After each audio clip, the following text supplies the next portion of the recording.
Welcome to Carrying Wayward, a supernatural podcast for fans who aren't ready to let go and newcomers to the series who are ready to jump in. I'm Drew Schulman. And I'm Marie Vigourou. In this episode, we're doing a recap of Supernatural Season 4 through the theme of family. Let's get this show on the road. Wow, wow, wow. We don't have the music for this live. I really could pipe in the music. I don't know why we really should just figure that out one day. I mean, honestly, we really should. We really should. I'm gonna get a soundboard. That way, after all my bad jokes, I can get like a wah wah. Giving you a soundboard would be very dangerous, I feel. Like it would just be like constant. I mean, listeners have not heard yet, but we got some soundboard-esque moments in an upcoming episode. That's very true. But the first episode in a while where Rochelle had to give me a note of maybe tone this down a bit. Oh goodness, I'm very excited to hear it. So as a reminder, Drew, you set the bar pretty high when you recapped season 2 and then season 3. So I'm very excited to hear what you have in store today. So I'm going to give you 2 minutes to recap all of season 4. Okay? Count me down. All right. 3, 2, 1, go. We have Dean back from hell. Magically, angels are a thing, and they saved him. We have these 66 seals that are locking Lucifer away, and we have to stop the demons from breaking them. And we get to meet more angels, like Uriel, who's a dick and a bad guy, and then Anna, who forgot she was an angel and now is mysterious and missing. But we also get more demons, like Alistair, the head torturer of hell, who's kind of Dean's boss in hell, I guess. That's a weird thing to explain. We also get a prophet, our first prophet, I'm assuming our only prophet, who it turns out has been writing Supernatural, the book series, which is basically everything we've been watching, but smuttier. Sam and Dean begin to butt heads after, Sam kind of comes clean about the whole, oops, I've been drinking demon blood and I have an addiction.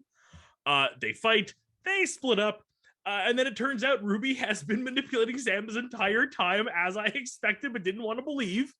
Dean is trapped in a beautiful hotel room and can't do much until Cass swoops in to save the day. And it's all too late. Ruby's plan comes to fruition. Lucifer is rising, and we fade to white. But of course, no recap is done without explaining what the hell they face this season. We got angels, ghosts in the past, Azazel in the past, a Rougarou, a Dracula, a mummy, an accurate werewolf finally? No, just a shapeshifter. Ghost disease, ancient witches, a wishing well, more angels, and a big bad demon. Some poor tortured children, an immortal magician, the ghost of a bully, a sexy siren. Demons try to kill death. Angels try to kill angels. The perils of living a 9-to-5 work life. And I guess a ghost too. Chuck the Prophet and Lilith makes an appearance and tries to be sexy. Surprise, you have a third brother. Surprise, it's actually ghouls. Surprise, you had a brother? Demons after Cass's vessel. Sam is forced into rehab against his will, and goodbye Liv, goodbye Ruby, hello Lucy. Did I miss anything? No, I think you got it all. Although I have to say, hearing this, I feel like Adam fans are going to hate us. Does Adam not to say that you shouldn't be a fan of Adam, I thought he was a great character. Are Adam fans a thing? Yes, absolutely. Adam fans are a thing. Does he exist beyond this single episode? I mean, he's dead, right? Yeah, I don't assume, also this is the show where I say, there's no way they'd bring him back from the dead and make him a character again suddenly. I look at the chat as I expect weird emojis. Thank you. Oh, Elsa. Goodness. Okay, well, thank you so much for this. Woo!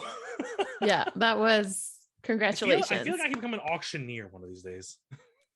Maybe that's in your future. I believe we have a long game to get into. Yes, we do. So, as we've done a recap in the past, instead of a long game this week, we'll be reflecting on what we have gone through over the seasons as a podcast and as a team. And I would like to have you begin, my dear. Well, I would be happy to. Thank you very much. Okay, so this season, I think it's probably the season that we've worked on the least. And I don't mean to say that we didn't work on it, right? Because, or that we didn't put time into it, because that's not true. We really did. But I remember like how it used to take us like an hour and a half to record one episode, and then like even extra time before and after, like to just kind of like get our ducks in a row. And then like now we're down to recording them in like 1 hour flat, except of course for the episodes with Carol. And I want to apologize to Rochelle about that. But like Well, we love you, Carol. we do love chatting with Carol. And we like also before, like we couldn't record more than one per week because it was just too much. Like it was too much prep, too much recording time. Like it was just too much. But now we're easily recording 2 per week. And like I also recorded a whole other 10 episode podcast on Our Flag Means Death over 8 weeks. So like I'm really sorry to be using a gym metaphor, but I feel like muscle memory is starting to kick in. Like we've been lifting heavy for a while now. I'm so sorry about this. And like even on a bad day, we're still able to lift pretty heavy. So I think that that's pretty cool. We went to Montreal Comic Con, which was so much fun, apart from you twisting your ankle. I'll let you tell that story. So yeah, so all that time that we weren't recording, we basically spent it like prepping our episodes better and like moving our entire library to new hosting. And we also have something so freaking cool coming up, and it's been actual torture not telling you all about it. I just can't wait for that. Oh my God, I know. Oh man, the stuff we have coming. Okay.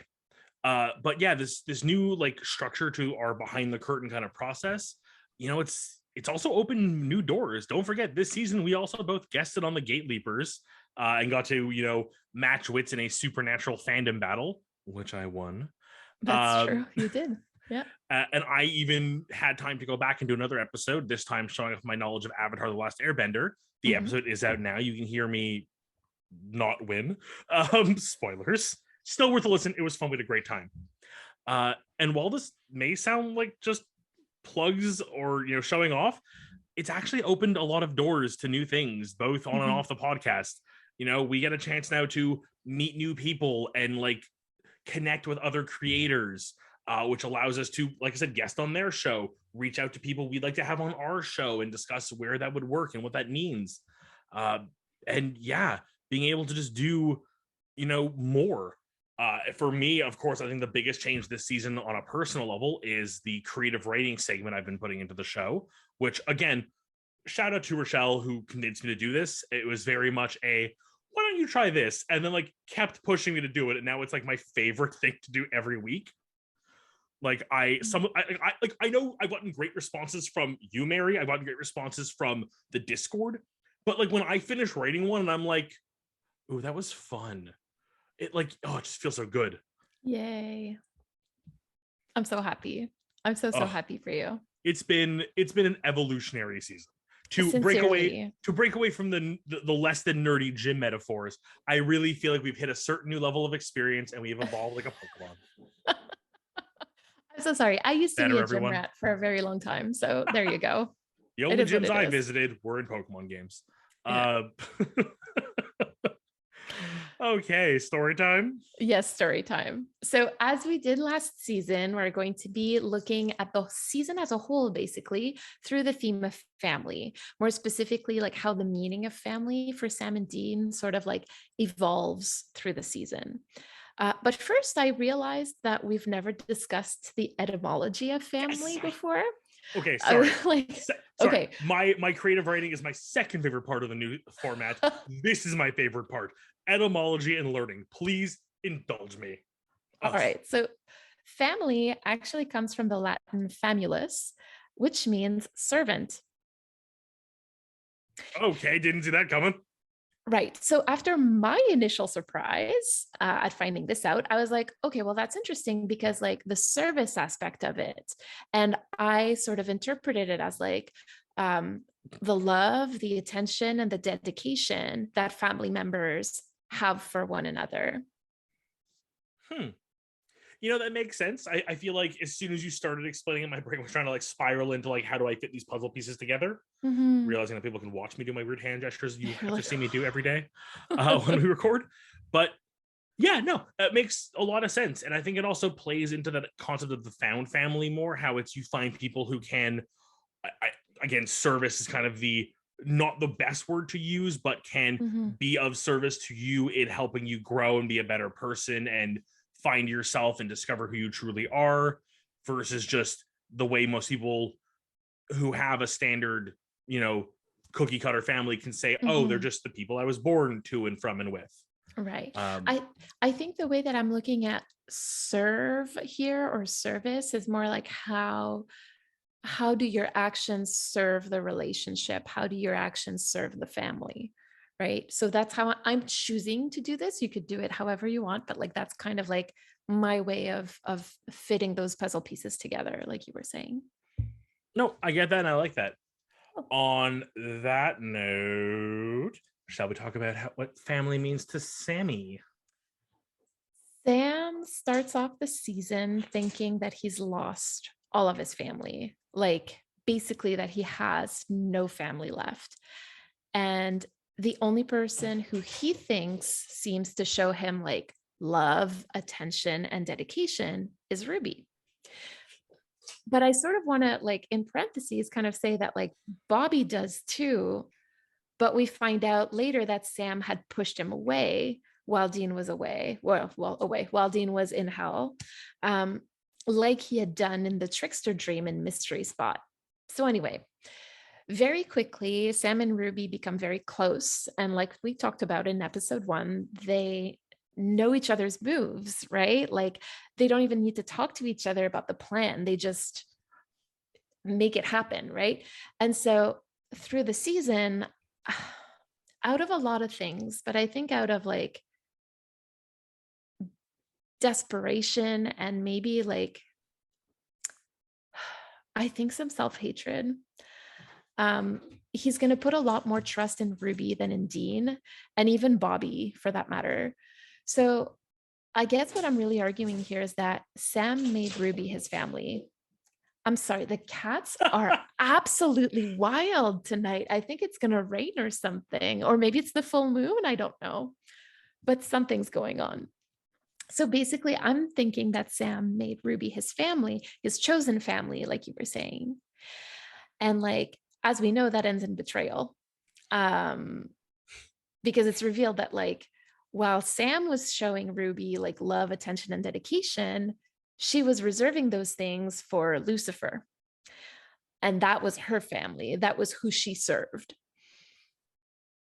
So I think like that, well, I know that this is going to shake Sam to his core, and that we're going to see the full repercussions and consequences of that in season 5. Yeah, I mean, really, this just it's like a heartbreaking realization. Like I think so much of the season, and I'll be very, very transparent, I didn't like Sam. Yeah. I was rooting for him. I Mhm. wanted him to turn it around and figure things out. And while he does a moment too late in the season, it really felt like a taking the easy way out. Like rather than confronting things, he was just like, here's someone who will enable everything I'm doing. Well, I mean, we've talked about this in the last few episodes about how Sam was just in so much pain and going through so much suffering that like we didn't even notice it. And that's really what guided all of his choices, especially near the end, I think. But before we go there, I just Yes. want to talk very briefly, because if we're going to talk about family, we have to talk about Adam, or at least like Sam's reaction to who he thinks is Adam. Because again, we need to talk about Adam if we're Of talking course, about. I just pissed off all the Adam stands. We got to correct that here. Exactly. So, like, I we've talked liked the about it. kid. I'm just saying, I liked him. Of course. And that's the thing. Like, I would have loved to actually get to know him and not like the ghoul. Right. So, anyway. Um, so we've talked about it, but like Sam's instinct was basically to repeat toxic patterns that he had learned from John, and to a lesser degree with from Dean, with Adam. And I really think that this is showing us like how badly he's doing and feeling this season, because like the Sam that we knew and the Sam that will come to know, basically, he doesn't do that. No, Sam takes such a weirdly dark path this season. And like you said, we see it in his choosing the easy option. If we look at to mirror Sam, as we're going to do a lot this season with Dean, the way Dean responds to Bobby, Bobby's able to confront Dean and say the things that you don't necessarily want to hear. Right. Sam doesn't even maybe it happens behind the scenes, we don't see it, but it feels like Sam doesn't get that side of it. He, rather than going to, hey, I need help, let's discuss this and get the hard answers, he goes, hey, Ruby, give me the easy out here, the path of literally least resistance. It's easier to accept someone when they can accept your inner demons, literally. Yeah. Sam. And when it finally does come out that Dean's reaction is exactly what Sam expects, and again, self-fulfilling prophecy here. If you hide something this big from the person who believes they are the closest person to you, and I believe should be, yeah, there's gonna be some sort of, oh my god, how do we deal with this? And of course, not the best response on Dean's part, but we'll get to that more, I'm sure. But Sam really used it as an excuse to say, yeah, you're right, I was wrong to trust you because you're trying to stop me, versus you have my best intentions, even if not executed the best. Let me go back to the person who has been doing everything she can to make me comfortable and submissive. And well, we see where that leads you when you take the easy way out. I mean, you talk about the easy way out, but I think a lot of the choices that Sam makes in this season are not easy, right? Like, because they go against his values in many ways, I think, anyway. So. But I feel like they're the easy answer when viewed through the angle of, I'm doing this for the greater good, which Ruby is not even like directly pushing him towards, but just enabling him. Right, exactly. And we've talked about this. Yeah, too. Sam very much. I know we're breaking from family a little bit here, but essentially the reason Ruby becomes family to Sam so intimately this season, and I don't mean that the way it sounds, but you know what I mean. It's essentially the fact that he is confronted with an issue. There is, and yeah, I guess the easy way isn't always the right way to think of it, but sort of the path of, well, I could do this thing. It's what it seems I'm supposed to do, even though I think it's morally gray or just wrong completely. But having that someone basically taking the voice in your head and amplifying it for you. And again, when you have someone who can manipulate you so much that, it's gaslighting 101. It is literally the like, I'm going to make you believe it's your idea and I'm just supporting you, when in reality, I'm the one pushing you to do this thing. And Sam sees it as comforting. He sees it as someone supporting his choices and giving him what he wants from Dean, a supportive brother. Right. I just, and honestly, like, I think that this really, really, really stems from self-hatred. Like, he hates the fact that he has demon blood in him. He hates that part of him. And his response to it is to lean into it. Which I don't think would be a bad thing if, like, he was able to, like, tell the truth to a child about where he's going, after meeting a Reaper. I don't know. I think that those things tell us a lot about how Sam is just, like, not himself this season at all. He's just not. Yeah, you know what? Like, using this as a reflection point to look back at Sam and how we kind of both agreed, like, he wasn't himself. Suddenly, the puppet strings Ruby was pulling make a lot more sense when you look at it now. Of like, oh, how many of these, turning points? Like, if I go back to this, like, behind the scene, we don't actually see this in that, like, 4-month gap where clearly he's had a falling out with Bobby. Not like there's a hatred there, but they're clearly not on the best of terms, according to Bobby. Was that Ruby's doing? Was that Ruby convincing him that Bobby's no good for you? He's trying to hold you back. He doesn't want you out there hunting because, he's afraid of losing you the way he lost Dean. Prove him wrong. Go be better. This is all, as we've learned, demon manipulation. I don't like this at all, Oh, actually. I hate it. I hate it so much. I'm like, I don't like it. I want you to take it away. Um, do we want to move on to Dean? Just because I like do. I don't I like I don't no, like I yeah, don't no. like it. It, let's go to our favorite little queer and have some fun. Fair enough. I Again, that just didn't sound right. I mean, it sounds right, but not what I wanted. okay.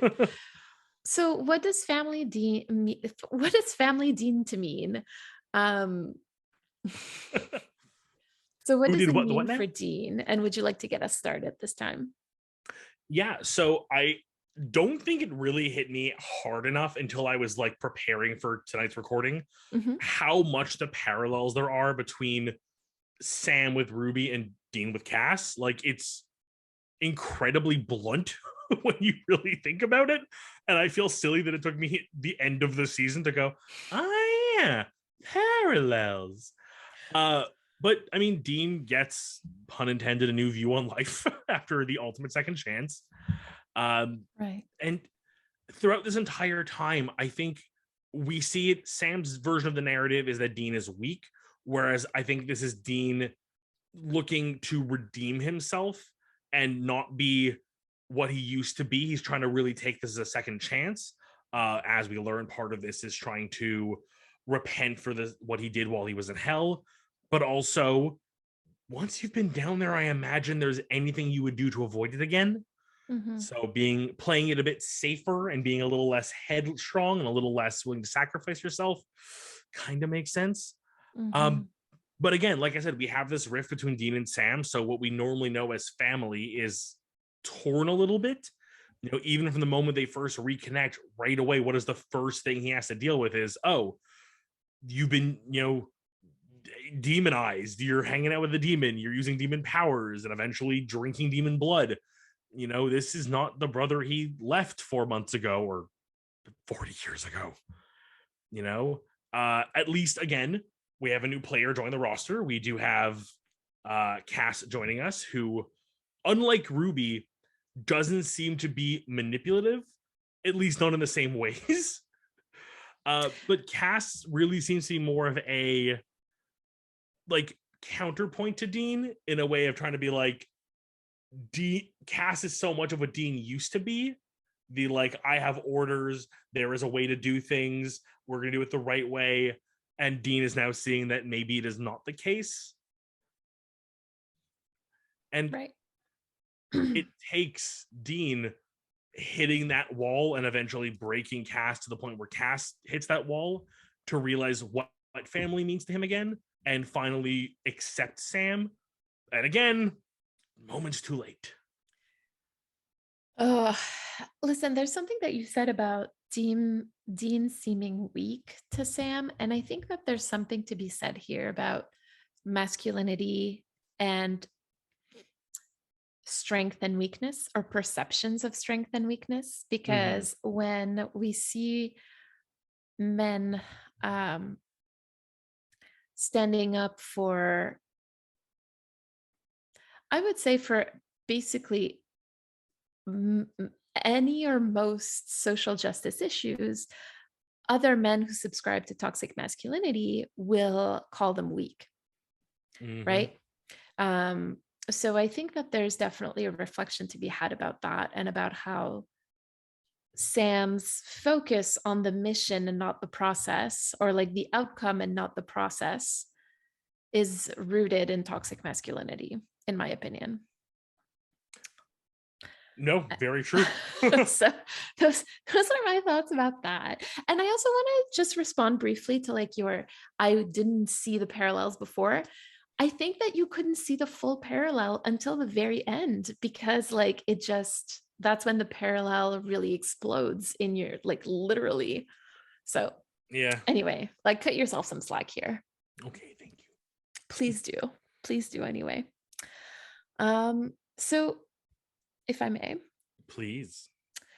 um, if we start at the top of season 4 for Dean, like he starts off having like regained his family, right? Like he spent what we later find out was 40 years being tortured in hell in all kinds of ways. And his journey through the season is all about like finding, asking for, and accepting support from his loved ones. And that comes back to the idea of service and serving family. And I just want to talk about Adam right away for Dean, because I have another section about Cass, but I just want to talk about Adam here, because I think that it was really impressive that he didn't go along with the John routine at all. Like, finding out about Adam for Dean really opened his eyes, I think, to the difference between his childhood and Adam's childhood. And it's like he's sort of like continuing the work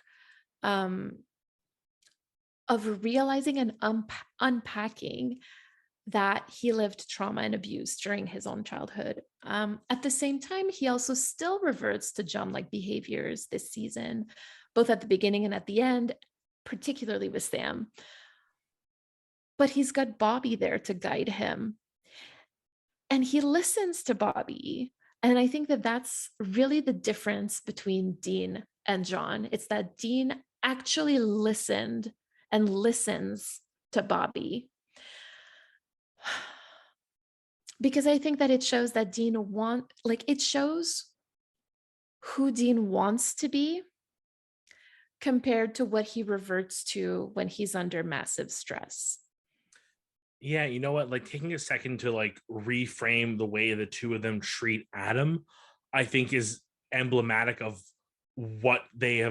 how they have evolved to this point, Right. especially in this season. Mm-hmm. We see Sam, who is very much on the warpath, to put it in correct terms, Right. immediately look at this kid going, well, you're in the shit now. You may as well carry the weapons and just let's go. Mm-hmm. Whereas Dean is like, you hated this life. You wanted out of this your entire time. You knew that if you could go back and undo this, you would. Here we have this poor kid who has the chance to walk the fuck away. Sorry, my language, but like, No, it's let him go. basically exactly that. Yeah. And I think that just really shows this. I think we at one point this season, we even said that it was almost like a shift, whereas Dean was the one who was like, this is my life till the end. And Sam, you're doing this till you can get out. Mm-hmm. Now it seems like Sam's like, nope, this is my life. And this is everyone's life who's involved. Right. Whereas Dean is now like if there's a way out, if there's a way to stop this, yeah, like, I'll take it.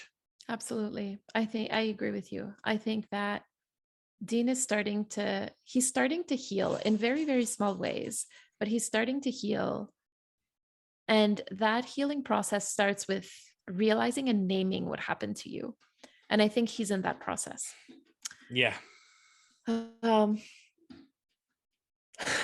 Sorry, Clochette is like trying. It's like the patio doors are closed, but she's like pawing at it as if she wants to go outside. And I'm like, buddy, you're not allowed. Baby. Okay, so we can't talk about Dean's family this season without talking about Cass, especially after we've talked about Sam and Ruby so much, because like you said, right? This entire season sets up a parallel between Sam and Ruby and Dean and Cass. And we've talked about Ruby's ultimate betrayal of Sam. So now we need to contrast that with Cass's ultimate loyalty to Dean. Because in the moment where it mattered most, Dean asked for help. And we can imagine how hard that must have been for him. And Cass literally betrayed Heaven, contrasting with Ruby, who betrayed Sam. Heaven was his family, the family he served, in order to remain loyal to Dean. And again, we see here the family that you are given, the family that is bestowed upon you, though you may think it's the family for you, doesn't necessarily mean it is. If there is family out there that better understands you, and, to use the term we learned earlier, may serve you in becoming a better person, in better understanding what there is out there and who you can be in becoming a better person. And I also want to say, because like we tend to think of serve as like a platter with like canapes or like sandwiches with the crust cut off. But like, I think that when Bobby this is going to sound weird, but like when Bobby yelled at Dean that family is supposed to make you miserable, he was serving him, right? Or he was offering love, attention, and devotion to him and telling him that like what you're doing is wrong. And there's Yeah. something so powerful about saying that to those you love because it demands so much. Yeah, there is a very tough part of being family, both by blood or by found or whatever. Just if you are family, if you are with somebody, there is difficulty in being able to confront them the way Ruby never did Sam and made things too easy for him. Cass does the opposite. Cass forces Dean to look inward and think, and then even more so, because in the end, I think it's more Dean that affects Cass than vice versa, although Mhm. Dean definitely learns from the experience. We then have, as the chat has been blowing up with, and I preach weekly on this show, Best Dad Bobby is able to lay down the law and at least speak the voice of opposition while being Mhm. completely on his side and loving him. Yeah, You know, there you go. that moment when he says to Dean that like, are we doing the right thing? Like, is it the right way to take care of Sam? Locking him up and forcing him to detox? Like, would it not be better to like at least try something different or at least realize what we're doing is bad and at least consider other Right. options? Like, Exactly. There that you go. shows true love. It That is does. a true connection. Bobby. And there's something that like I want to come back to because you say you feel like this is more Dean forcing Cass to like to look inward. I agree. I mean, we've had a conversation about how in that moment where Dean asks Cass for help and tells him what he cares about, that Dean changes Cass a little bit in that moment. And that's where it starts. Yeah, I think honestly, if there is a parallel I did not make till right now that I think is the most wholesome parallel we could make, it is Dean speaking his truth to Cass and convincing Cass there is another way. Yeah.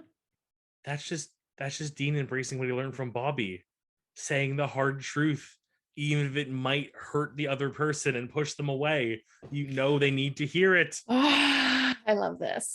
And that's kind of like for me how Dean finishes season 4 because it feels like now he knows what it feels like when family actually comes together for him. Which is something that he doesn't really know because he's never really known it from John. So it's his first time kind of experiencing that and being able to contrast it with what he's known from previous experiences with his father. Yeah. Yeah. I There you go. I if this story time has done anything for me, it is the I can't wait to do this all again in several months, but have more Cass time because I want Yeah. to see Cass evolve. I want to see him, and I know again just from the memes we all share how silly Cass can be. But I know Mm, that's all in favor of him learning how to be human. And yeah. I am just so excited to see that relationship flourish, Mhm. to see the cast that ended this season basically betraying heaven for Dean for what he considers to be true family and true emotion. I can't wait to explore more of that. Mm. Do we want to go into critical time with these wise words? I think it's a perfect time to do so. Wonderful. So, normally for critical time, and again, I love this. I've been doing a lot of creative writing. I didn't think sitting here reading something to you guys that I couldn't edit or play some audio with or mix was the right thing to do. But also, Mary, I feel like you have a really big chunk of things you want to do in critical time. So, do you want to just take it away? Well, yeah, Or what you know what? Why not? Let's get it started and then we'll see where that takes us because I feel like we got a little carried away with, with story time as we yeah, were just boasting how good we are at managing time now. Yeah, yeah. Okay. So for the last season recap, we got a request to do like top tens, but it was a bit too close to the event, and we had already prepared for like what we wanted to talk about. So this season recap, I sort of figured that we could do a top 10 best quotes for season 4. And I wanted to see if you could maybe help me name the episode that the quotes are from. Did you just gamify Critical Time? I gamified Critical Time. Let's go. Let's go. Okay, cool. So you know what? Maybe you should close the chat for a second because I don't want you to get the answers, but maybe this could be a way to get our listeners to play along. So here's what I'm going to do. I'm going to open up just an episode list of season 4, just so I have the episode titles to make my life a little easier. Fair enough. And that's the thing. You can name either the episode number or the episode title, and I will give you the point. And then by having that open, I am also going to cover the chat. So chat, you are like any of our other previous live shows before today, I can't see you. So you can answer in the chat and see who can get it first, or debate, or share your favorite quotes. And again, we'll come back to those later. But I have the episode list in front of me. Let's go. Amazing. So just because I am trained in research, I'm just going to explain my method here very briefly. Please. Bonus science. What I did is that I went through all of the episodes and I picked my favorite quote from each episode in this season. And then I basically organized them from, 22 to 1, but I only kept the top 10 because 22 would have just taken us too long. Okay. Shoot, I'm ready. Yeah, so basically everybody in the chat, you can answer, no problem. Drew has closed the chat, so you can definitely answer in there too. Drew, you're ready? Ready. All right, number 10. This body is 100% socially conscious. I recycle. Al Gore would be proud. Okay, here's the problem. I know the scene, I know the character, but I can't tell you what episode it is. I'm trying to quickly run through them and say it's definitely Ruby. Okay. When she gets the body from the morgue right before it dies, the body that she is in for the remainder of this season. I'm gonna say that was in I feel like it was later in the season, episode 11. No, 10. 10? Yeah. Oh, what was it? 9. Oh, I'm sorry. It was right in that little midsection where we kind of got some more plot-driven stuff. You had the right section, Drew. It was like 8, 9, and 10 were a little block in the middle where I was like, oh, this is all story relative and not fillers. That's right. Next. All right, number 9. I gotta tell you, you're one butt ugly stripper. I mean, that's definitely a Dean line. And I was gonna have to say sex and violence. So you're right about sex and violence, but it's not a Dean line. It's Sam when he sees the male siren and realizes that he's Dean's siren. You're one butt ugly stripper. Oh my God. Yes. Okay. Thank you. And does not look one smidge surprised that he's male. Nope. Anyway, moving on. Number 8. And I'm trying to read them without the intonation because because anyway, there you go. I mean, I worshipped the guy, I dressed like him. I acted like him. I listened to the same music, but you were more like him than I will ever be. And I see that now. That is going to be When the Levee Breaks, episode 21. That is. Incorrect. Oh, it's the Rapture, isn't it? No, it's 19 Jump the Shark. What? Yeah. It's when Dean tells Sam. Yes. Oh. Yeah, there you go. At his funeral. Yeah, at Adam's funeral. Yeah. Oh God. Okay. I knew it was end of season. Oh, damn it. You're getting this is not bad. This is definitely not bad. I think the close and missing is what hurts more. But carry on, please. Right, number 7. This way too much. If I didn't know you, I would want to hunt you. Okay, I'm trying to it's that's what I can picture the scene. I can picture the episode it's in. That is the end of episode 7. That is the beginning of Metamorphosis, episode 4. Oh, right. They're having the conversation at the beginning after in the beginning. Right. This is much harder than I thought it would be. Oh my goodness, I'm so sorry. And like as soon Okay. as I can picture the scene now. Yeah, thanks. Oh, that was my big complaint. That was the Sam. Whoops! I had demon blood in me. Right. Surprise. Right.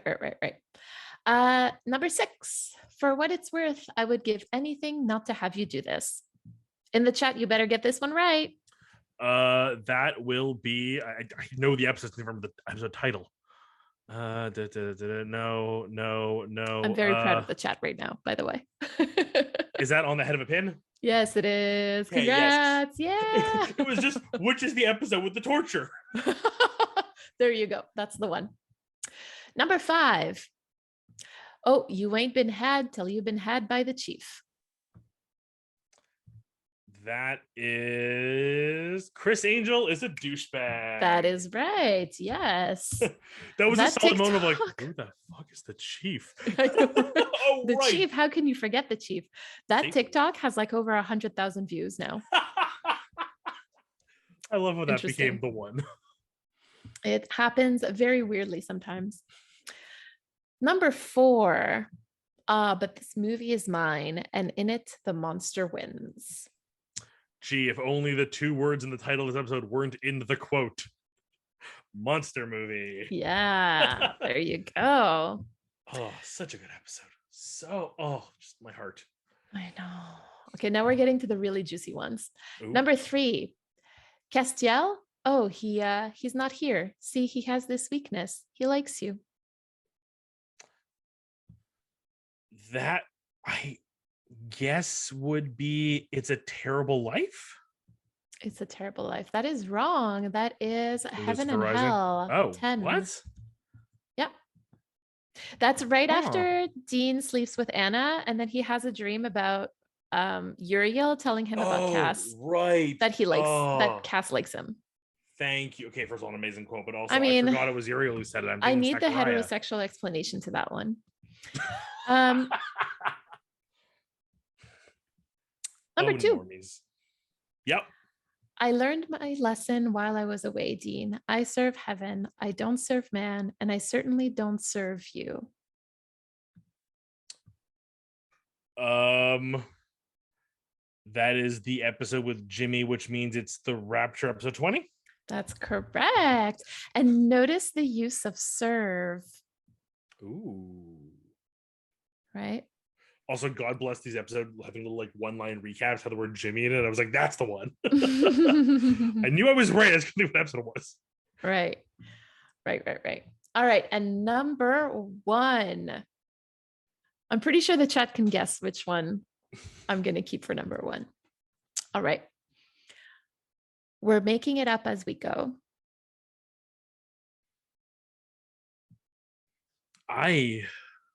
I'm embarrassed. I can't even think of the line.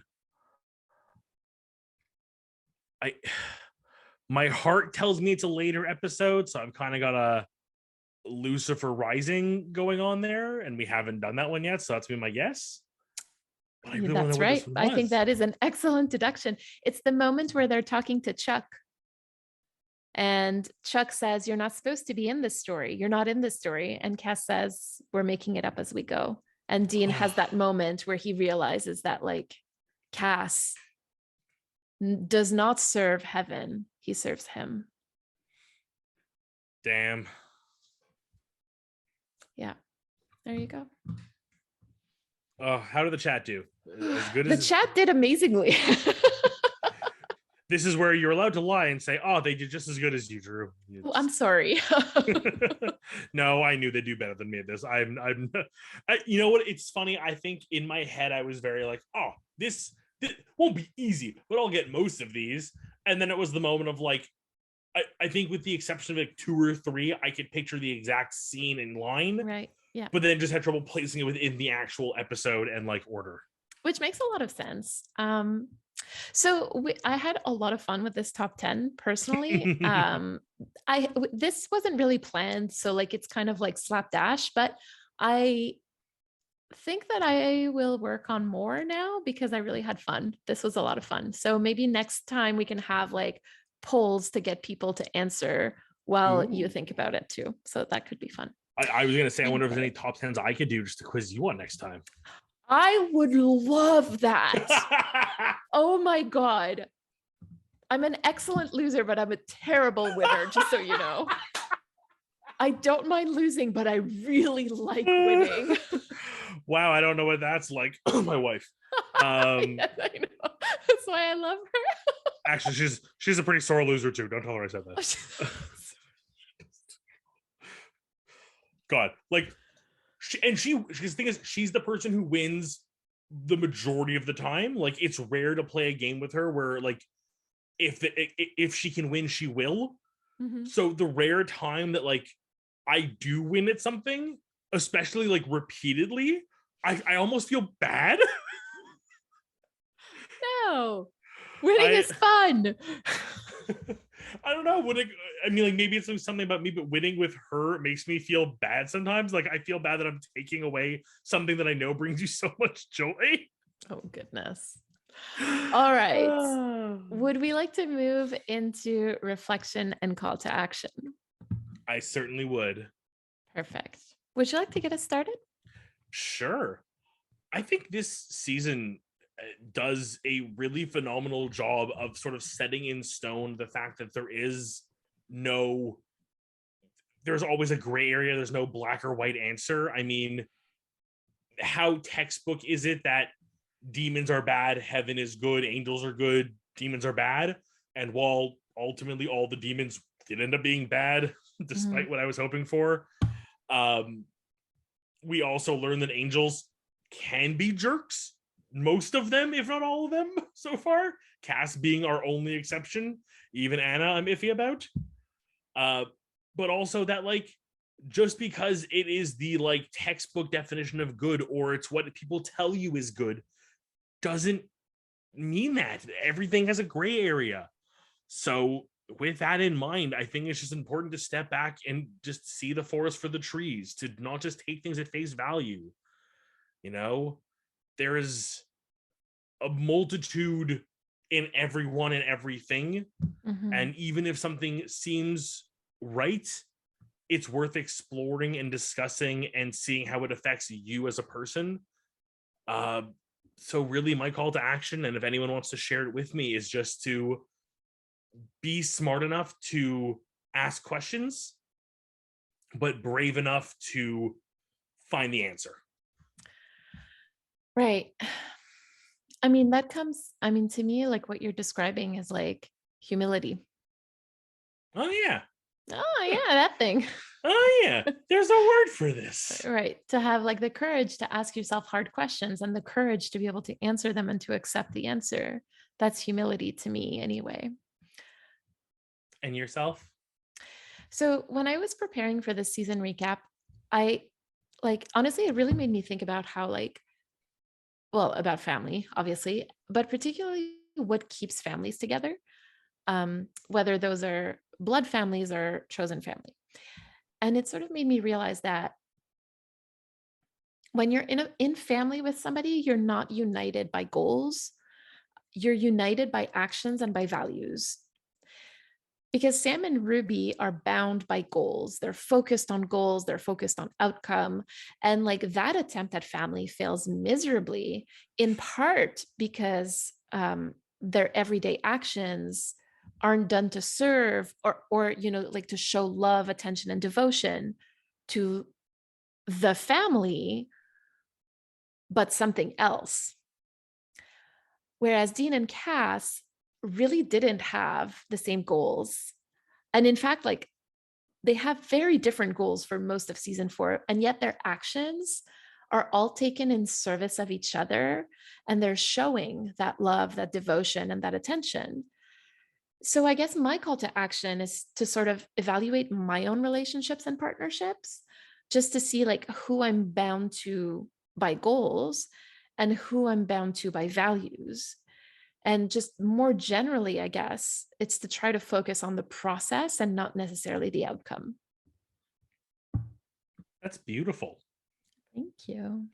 That is such a, like, just within universe, very like looking at Cass and Dean is beautiful. Even just reflecting on my own family, like, makes me so much more appreciative of them. Wow, thank you. You're very welcome. Well, I mean, that's the thing, right? Like a lot of time you're kind of wondering, like, ugh, why am I like, why do I still talk to this person? And it's not because you have the same goals. It's right for other reasons that are sometimes a little bit hard to put your finger on. And I think that that's what we're seeing with Dean and Cass. That's what we're seeing with Dean and Bobby. And frankly, what we're seeing between Dean and Sam, who have completely different goals or at least different ways of going about things. Um, but we didn't see it for Sam and Ruby. They were only bound by their goals, which was to kill Lilith. And look where that got them. So, anyway, just some thoughts. Shall we turn it over to the community and see what our chat has to share with us? Yeah. So, would any of you have like any questions or comments? Do you want to share your own maybe call to action or reflection about season 4? Do you have a favorite quote we didn't get to on our top 10s that you want to share with us? Ooh, people want to know if you have predictions for season 5. Okay, so let's start with that one, because I actually don't off the top. I have a few. Actually, yes, I have a few. Okay. First things first, I know I've said it a few times, but I think it bears repeating, especially going into this.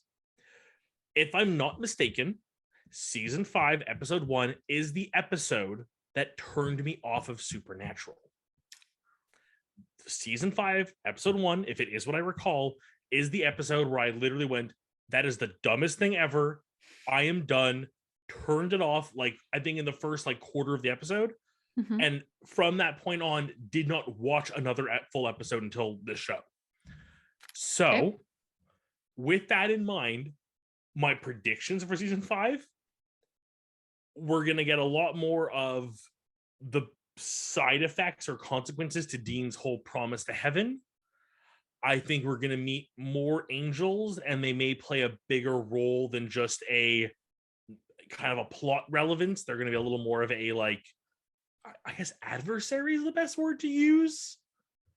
What is it? The word is escaping me when they're not a villain, but they're an antagonist. Yes, there you go. Yes, some antagonistic angels. Mhm. Obviously, we're going to meet Lucifer, but I feel like while I don't have anything specific about Lucifer, like I don't even know who the actor who portrays him is. Like I couldn't even put a picture to the name from like media. Mhm. I feel like we'll be surprised by Lucifer in some way. Okay. Like there will be some sort of twist of he's not as evil as he says he is, or his plans are actually better than heaven's, and maybe we should be siding with him over the angels, ? Debating Mhm. our morals. Those are the only big ones that come to mind. I still say one of the brothers is going to knock somebody up this season. Okay. Someone's getting pregnant. Okay. All right. Interesting. Which one does it? Is it one of them? Is it a weird demon baby that grows inside of Sam? I don't know, but we're getting a pregnancy somehow, or an impregnation this season. Oh goodness. Are you saying that Sam gets pregnant? I don't know.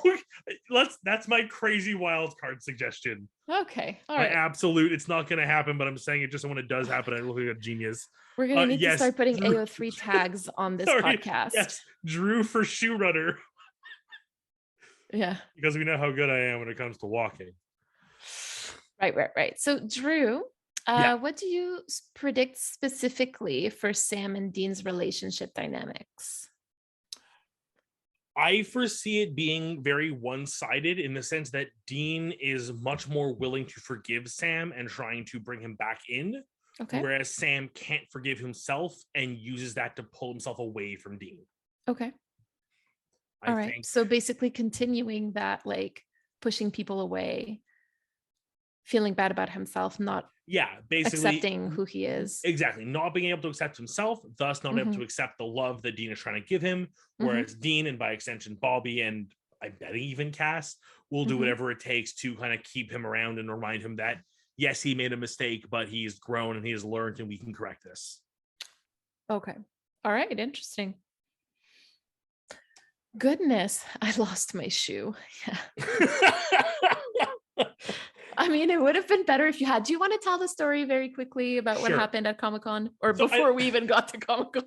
So I think it's amazing to sort of just picture my weekend real quick. On Saturday, I did combat archery, which I didn't know was a thing until we got there. And this, for anyone who doesn't know, like I didn't know, is dodgeball with bows and arrows. Of course, the arrows are like big foam tips, but like they fire pretty damn far and they hit pretty dang hard.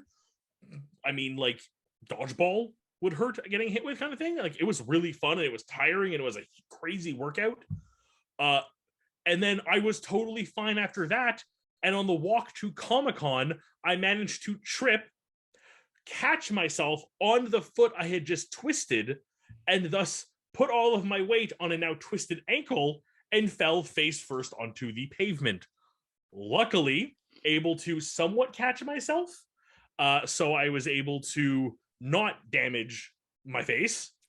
Right. I was so worried about that. Yeah, no, that I was so like glad number one. That didn't happen. But after the whole day at Comic-Con, where it sort of just felt like a twisted ankle, like it didn't really feel worse than that. Because listeners, I do want to put in there, because he's not telling you the whole story, but like both Rochelle and I were like, do you want to turn around? Like the car's right there. We can go back home. Like, you know, we weren't like, oh, well, Drew, you're inconveniencing us right now. Like we definitely offered and tried to convince him to go seek some help.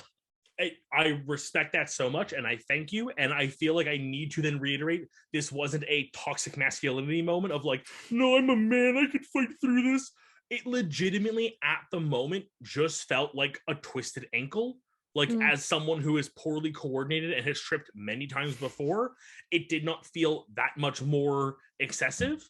And like even walking around Comic-Con, and again, I think the big thing is you're like shuffling like a few millimeters at a time, that like you really don't think about it. And it wasn't until we actually were leaving and taking like normal human steps that it occurred to me, oh, this kind of does hurt.